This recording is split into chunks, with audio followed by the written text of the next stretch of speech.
Hi, everyone. Welcome to your Week 14 Modern World launch. And we are finishing up the Revolutions project, the essay portion, and we're going to be kind of transitioning into the Revolution part where you're going to be doing your own project on a current social movement. So for the pace chart, again, Week 14 is really only, a two-day week, I think. Pretty much just the 21st to the 26th. So just a reminder that you're able to work during this time, but nothing new is going to be assigned. Attendance is only going to be taken, I believe, for 2 days during this time period. But you should be trying to finish everything above. If you are behind, I highly recommend getting on and trying to pass some of those focus areas. Remember that we're in the middle of a Power Focus Area Challenge. This ends on December 20th. And it's a grade level contest. So the grade level that has as many learners as possible that are on pace or only one focus area behind, they are going to get the incentive. So I'm not going to say yet what the rewards are, but try to do your part and help the team. It's also going to help you in the long run feel like you're on pace going into the second half of the year. If you're not sure what we're looking at, if you go to your progress page, you'll see your courses to the right side. The green says 1 power focus area off track. That is okay. We'd like it to be 0 power focus areas off track, but 1 is fine. Where we aren't going to count it and you're going to hurt your team is if you continue to be 2 or more focus areas off track. So try to make it that you're only 1 behind or on pace. So the revolutions, the social movements, again, we've been discussing this a few weeks. There's lots of different social movements going on. It's a very heated and divided time in our history. You guys are right in the middle of it growing up.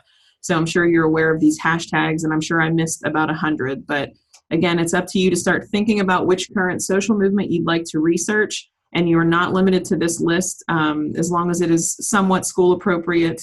Try to get it cleared by me first. Checkpoint 4, we are in the middle of the essay outline. So you're going to be placing your outline. Again, an outline is not a full essay. An outline is going to be just something like this. It's a skeleton. So, you have your introduction paragraph, then you have your background information and your claim, your 3 body paragraphs. Each of the body paragraphs should have a topic sentence and a piece of evidence that's supporting your claim. And then you have your conclusion paragraph. So what you want to do is don't turn in this exact same thing, but you should follow this format. What you want to do is you'll put part 1, introduction paragraph, A, background information. Tell me a little bit about the French Revolution that you're going to be putting in your essay. Then your claim. So don't just write claim, write your actual claim. So then move on to the body paragraph. What is your topic sentence? Write it out. Part B would be the evidence. So put the quote that you're going to use to support that topic sentence. So make sure you're not submitting just a blank skeleton like this. Actually fill it in with the evidence and your claim. I also want to point out the Learning Strategies resource. This is an excellent resource for you in the Summit Learning platform. If off to the left side of your screen you see resources, you'll see the Learning Strategies tab. Go ahead and click on that and just research it a little bit. What it's going to do, it's going to give you a lot of resources that have to do with different things. So the first one is studying and taking notes. If you are somebody who's struggling to watch videos and take notes or really making any notes at all. If you're not taking any notes, you are doing this wrong. So you should definitely have a notebook beside you every day that you're doing this and taking good notes so that you essentially have an open book quiz on all of those focus area content assessments. So there's this topic.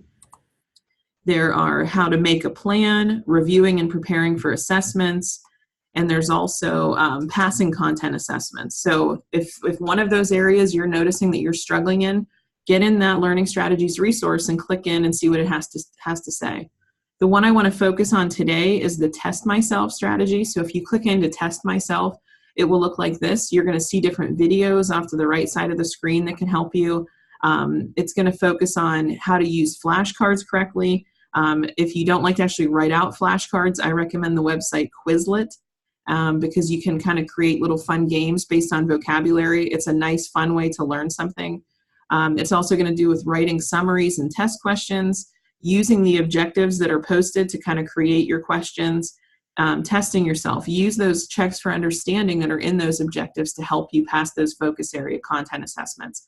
So make sure that you are doing more than just guessing. The SLP is not about just getting in there and taking a whack at it and seeing if you can get 8 out of 10 on the first try. Because what we're going to start doing is we're going to be denying those content assessments and initiating a conversation with you guys to see how are you actually preparing for this. Because I don't care how well you guess, I want to know how well you can teach yourself and how well you can learn the information. So try to be implementing some of these strategies so that you're doing better on these assessments and taking fewer times to pass. Remember that there is no school from November 21st through the 26th. This is going to be Thanksgiving break, so happy Thanksgiving to you and your family. You are not required to work, but it is a great time to get caught up. But I do want you guys to remember that instructors will not be grading or opening content assessments over this break because they are off work. So make sure you're planning accordingly. If you're somebody who needs to be working over this break to try to catch up, make sure by the end of the day at 4 o'clock on the 20th that you've gone in there and requested all of the content assessments that you'd like to try over the break.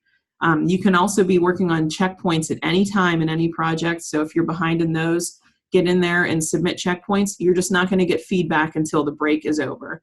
So if you have any questions, try to get those in before November 20th because your instructors are off work for that break. To do for Tuesday, November 27th, you should be making sure that by this point you should have mastered the following content assessments. We have the forms of government, Enlightenment philosophers, French Revolution causes, and the impact of the French Revolution. All 4 of these should be mastered by that point. So if you are behind, do your part to help the team, try to help and get back on there and work on those. You should also submit the following past due projects. So I believe you guys just have the ideas that change the world as the only one that is actually past due. And that's just a paragraph. There's not a long project that goes with it. It's not a presentation. It's literally just writing a paragraph. So don't be afraid of the word project.